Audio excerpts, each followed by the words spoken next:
Today's video is kindly sponsored by Squarespace. It's almost time to start thinking about summer fashion trends, and instead of wasting your hard-earned money on those faddish trends that just don't last, why not plan ahead with me now and avoid any costly fashion mistakes?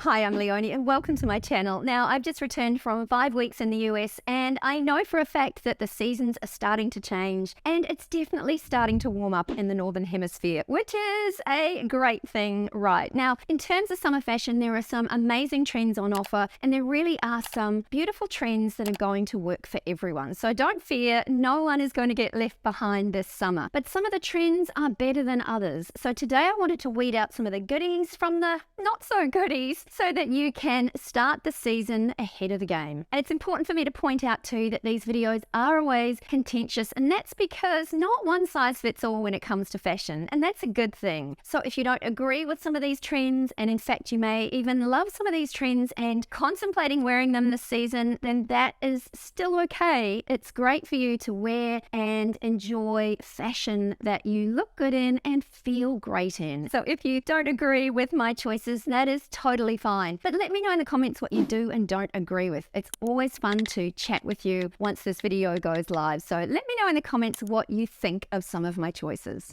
Now, the first fashion trend that I'm suggesting that you avoid this summer is a trend for wearing a zesty green color. It's almost like a highlighter green. Now, there are reasons why I'm suggesting that we avoid this color, and predominantly in the last couple of years we've seen Kelly green in the spotlight when it comes to fashion. And I have also been enjoying and wearing Kelly green. It's a deeper, stronger, richer color to wear, but a zesty, bright, almost neon-like green is, or I should say it can be, a tricky color to wear for a lot of people. If I was wearing that color and wanting to introduce it into some of my outfits, I'd probably use it very much as an accent piece, whether it's just a small detail where you see a little flash of this zesty green, as opposed to wearing it top to toe. Now, of course, if you love this color and it is something that works for you, then go ahead and wear it. All I'm saying is that a number of the designers have featured this bright, zingy color, and you can expect to see it everywhere. And sometimes when that happens, it's easy to get sort of swept up in the hype and you buy something that isn't quite right for you. So if you see a lot of the zesty green, make sure you try before you buy. Now, next up, there is a trend which I've seen being referred to as Mermaid Core. And basically this trend is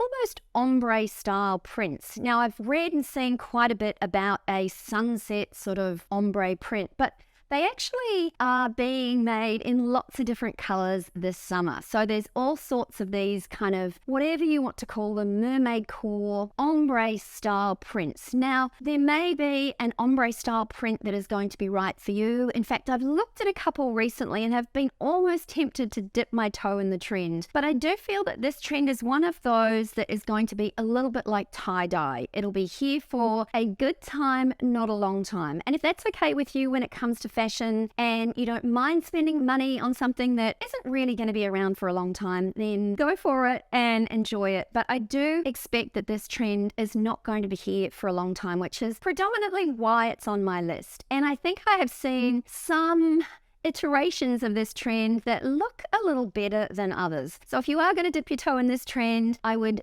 advise you to have a good look around first.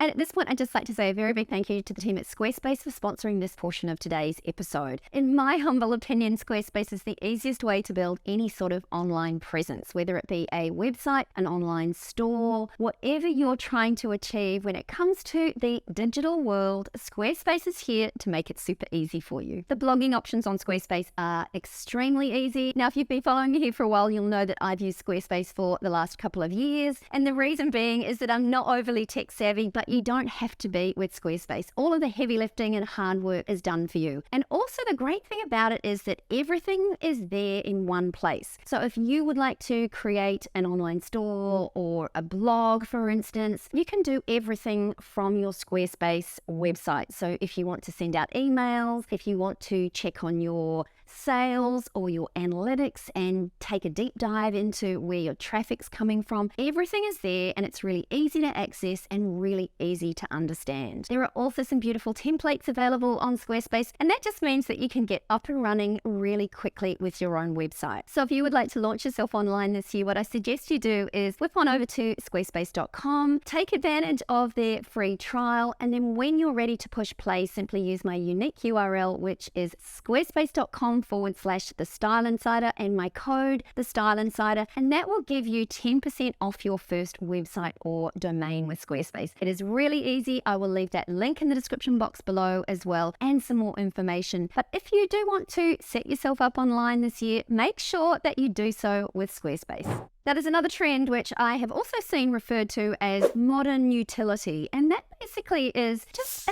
almost an undone military sort of utility style way of dressing. So you'll know that cargo pants have been a very big part of the last couple of seasons. They're gaining momentum in spring summer this year. They will be everywhere. Cargo pants, lots of pocket details, parachute style pants. So there's very much a push for a utility kind of almost army military style dressing, and it kind of a minimalist style dressing. But what seems to be happening for summer is that's almost being pared back and becoming a little bit sort of undone. So there's distressing, there's fading in the fabric. While this can be interesting, I think unless it's worn well and outfits are put together in a sophisticated way, it can end up looking like you're wearing clothes that have seen better days. And I know that sounds a little strange, but I do just think it makes sense to be a little bit careful with some of these pieces that are just quite distressed and undone and worn looking. There can be a place for those pieces, but just proceed with caution. Now, next up, what I am recommending is that you avoid wearing any pants or trousers that don't suit you. Now, I know this sounds really simplistic, but what I mean is essentially designers are making a big deal about trousers and pants. And the good news is that there is a style to suit everyone. Yes, there are certain trends that are happening, like low-rise pants and jeans are coming back in, but the key here is that there are options for everyone. So don't fall into the trap of opting for low-rise pants or jeans if they don't suit you, your body, your lifestyle. There are other options this season. It seems to me to be the season where almost everything and anything goes, which is great because it does mean that there is going to be something for everyone. So just be mindful that you can look around, spend a little bit of time to work out which pants and trousers and jeans are the best for you and your lifestyle. Even if they're skinnies, that is absolutely fine. I keep seeing here on YouTube lots of influencers and YouTubers talking about skinny jeans being out. But remember, if they are what suit you and what work for you and you feel great in them, don't discard them. Wear the pants that work the best for you.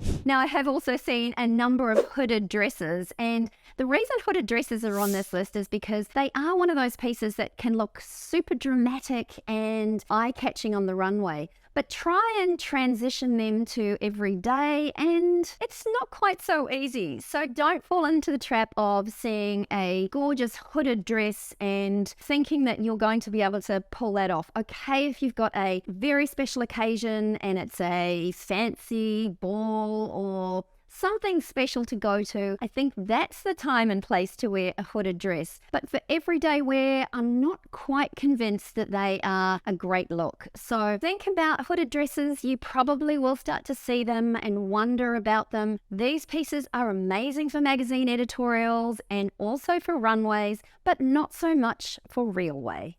Now, I've talked quite a bit about this trend lately, and I am bringing it up again today because the trend for wearing sheer pieces seems to be gaining momentum. And while they can look really sophisticated and stylish and they can look great, let's face it, but they are very tricky to style. So what happens when you're wearing sheer pieces? You have to think long and hard about the pieces that you're wearing underneath. You do have to be thinking about what you're covering up and what you're showing. There's a lot of thought that goes into these outfits looking stylish. So if you are on the fence about sheer pieces, I would definitely say just give them a miss. They're tricky to style. They are going to take a little bit more time. Of course, if it is a look that you love, then then go for it, but they're on this list because I just think they're too much like hard work. The other trend that seems to be really taking off is statement earrings. Now, there's kind of nothing new about statement earrings. We've seen them before, and in principle, I really love the idea of a statement earring just paired with a very simple outfit. And I know that statement earrings are the easiest way to take a basic top or an outfit and give it a little bit of a wow factor, but these earrings, in my opinion, have just gone too far. There's just a bit too much going on, and it kind of runs the risk of just making your outfit look,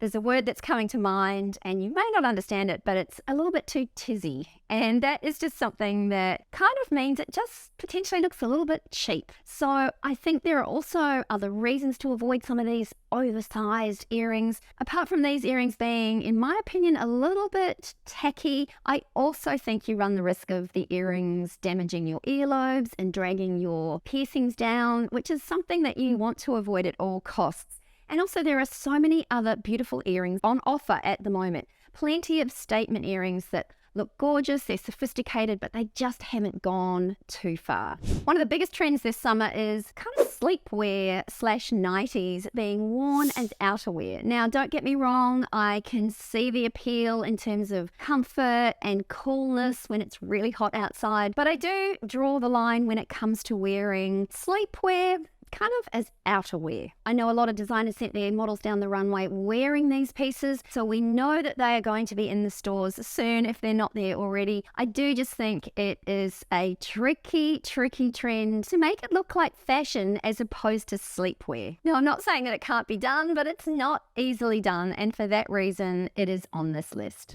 Now, crochet has been trending for the last couple of seasons, and I've kind of been on the fence about this trend, but I see what has been happening is crochet has almost tried to become a little bit more modern and a little bit finer and less kind of homespun, grandma-ish and more designer.